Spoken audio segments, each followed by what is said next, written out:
प्राचीन भारत के एक छोटे से गांव में एक युवक रहता था जिसका नाम सुदर्शन था। सुदर्शन में जीवन को समझने और उसे सही दिशा में जीने की गहरी इच्छा थी, लेकिन वह अपने भीतर की उथल पुथल और अनिश्चितता से परेशान था। वह नहीं जानता था कि उसे कौन सा मार्ग अपनाना चाहिए जिससे उसका जीवन सार्थक हो सके। एक दिन गांव के बुजुर्गों ने बताया कि महान गुरु गौतम बुद्ध पास के एक गांव में प्रवचन देने आ रहे हैं। यह सुनकर सुदर्शन की खुशी का ठिकाना नहीं रहा। उसने सोचा कि शायद बुद्ध ही उसे जीवन का सही मार्ग दिखा सकते हैं। बुद्ध का प्रवचन सुनने के लिए सुदर्शन और अन्य गांववासी एकत्र हुए। जब बुद्ध ने बोलना शुरू किया तो उनकी शांत और सुलझी हुई आवाज ने सभी को मंत्रमुग्ध कर दिया।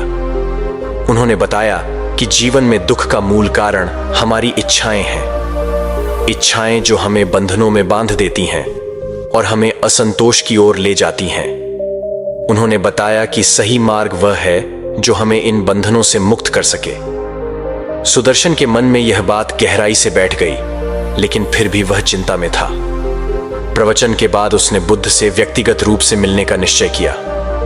अगली सुबह सुदर्शन बुद्ध के पास गया और विनम्रता से पूछा, गुरुदेव, आपसे मिलकर मुझे बहुत शांति मिली है, लेकिन फिर भी मेरे मन में एक सवाल है। मुझे यह समझ नहीं आता कि मैं किस मार्ग पर चलूं जिससे मेरे जीवन का उद्देश्य पूरा हो सके। बुद्ध ने सुदर्शन की ओर देखा और मुस्कुराए। उन्होंने कहा, सुदर्शन, तुम्हारा प्रश्न उचित है। जीवन में सही मार्ग चुनने का अर्थ है कि तुम स्वयं को समझो। पहले यह जानो कि तुम्हारे भीतर क्या है और फिर देखो कि तुम्हारे आसपास क्या है। इसके बाद बुद्ध ने सुदर्शन को एक उदाहरण के माध्यम से समझाया। उन्होंने कहा, मान लो कि तुम एक घने जंगल में खो गए हो। तुम्हारे पास कोई नक्शा नहीं है और न ही कोई दिशा बताने वाला उपकरण। ऐसे में तुम्हारा पहला कदम क्या होगा? सुदर्शन ने कुछ सोचा और कहा, मैं शांत रहूंगा और उस रास्ते को खोजने की कोशिश करूंगा जो मुझे सही दिशा में ले जाए। बुद्ध ने सिर हिलाते हुए कहा, बिल्कुल सही। जीवन भी एक घने जंगल की तरह है। हमें सबसे पहले शांत रहकर अपनी स्थिति को समझना होता है, तभी हम सही दिशा में कदम बढ़ा सकते हैं।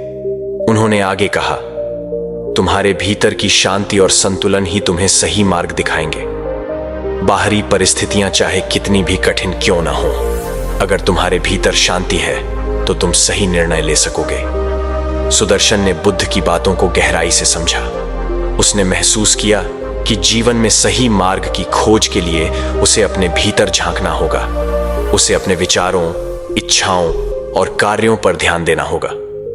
बुद्ध ने उसे एक आखिरी बात कही, सही मार्ग वह है जिस पर चलने से तुम न केवल खुद को बल्कि दूसरों को भी लाभ पहुंचा सको। अपने कर्मों में सदैव दूसरों के प्रति दया और करुणा का भाव रखो। यही सच्ची शिक्षा है। सुदर्शन ने बुद्ध के चरणों में प्रणाम किया और संकल्प लिया कि वह अपने जीवन को इसी मार्ग पर चलाएगा। उस दिन से सुदर्शन ने अपने जीवन में कई बदलाव किए। उसने अपनी इच्छाओं को काबू में रखना शुरू किया और अपने कार्यों में दया और करुणा को प्राथमिकता दी। धीरे धीरे उसने जीवन में सच्ची शांति और संतोष प्राप्त किया।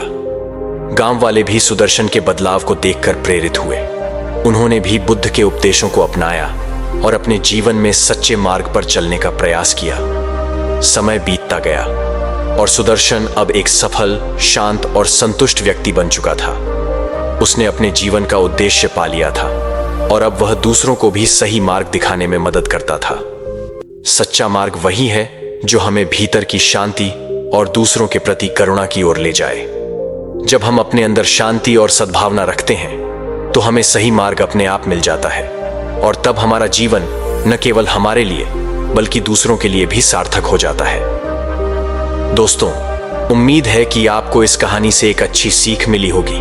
ये कहानी आपको कैसी लगी हमें कमेंट बॉक्स में कमेंट करके जरूर बताएं और साथ ही इस कहानी को अपने दोस्तों के साथ जरूर शेयर करें ताकि उन्हें भी इस कहानी से कुछ सीखने को मिल सके।